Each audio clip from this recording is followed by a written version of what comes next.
மின்மினியில post போடு, மேட்ச்ல whistle போடு. இப்பவே டவுன்லோட் பண்ணுங்க மின்மினி ஆப்.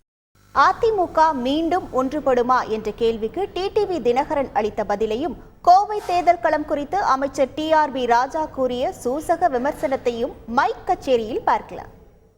உங்களுக்கு நிபந்தனைகள் விதித்தார்களா? உங்களை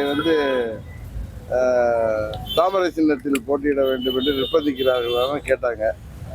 எனக்கு நேற்று எங்களை அப்படிலாம் அவங்க யாரும் பாஜக யாரும் நிர்பந்திக்கல. எங்களுக்கு குக்கர் சின்னமும் ஒதுக்கப்பட்டு விட்டது. உங்களுக்கு தெரியும், தேர்தல் ஆணையத்தில் நான் உங்களை அப்போ கேட்டப்போ இதை தான் சொன்னேன். அது மேலே எந்த அவரை நிர்பந்திக்க மாட்டாங்க, நிர்பந்திக்க முடியாது. ஏன்னா அவர் அதிமுகவுக்காக உங்களுக்கு நீதிமன்றங்களில் வழக்கு தொடர்ந்திருக்காரு.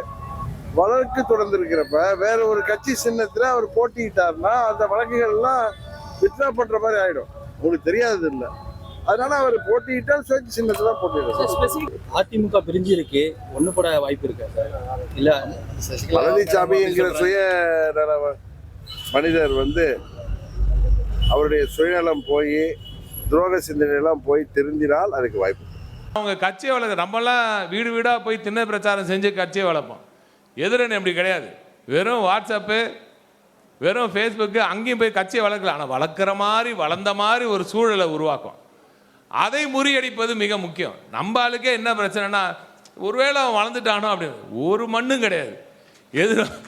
எதிர்வரும் தேர்தலில் பல லட்சம் வாக்குகளில் மிகப்பெரிய அளவு வாக்குகள் வித்தியாசத்தில் மிகப்பெரிய அளவில் நமது அருமை நண்பர் ராஜ்குமார் அவர்கள் வெற்றி பெறும் பொழுது, எதிரணியர் மண்ணை கவ்வும் பொழுது எது உண்மை என்று நிச்சயமாக தெரியும்.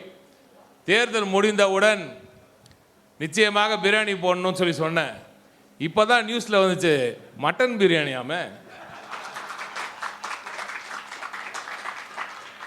அதனால சுவையான ஆட்டு பிரியாணி ரெடியாக இருக்கிறது. மகத்தான வெற்றி இந்த கோவைக்கு காத்திருக்கிறது. மின்மினியில போஸ்ட் போடு, மேட்ச்ல விசில் போடு. இப்பவே டவுன்லோட் பண்ணுங்க மின்மினி ஆப்.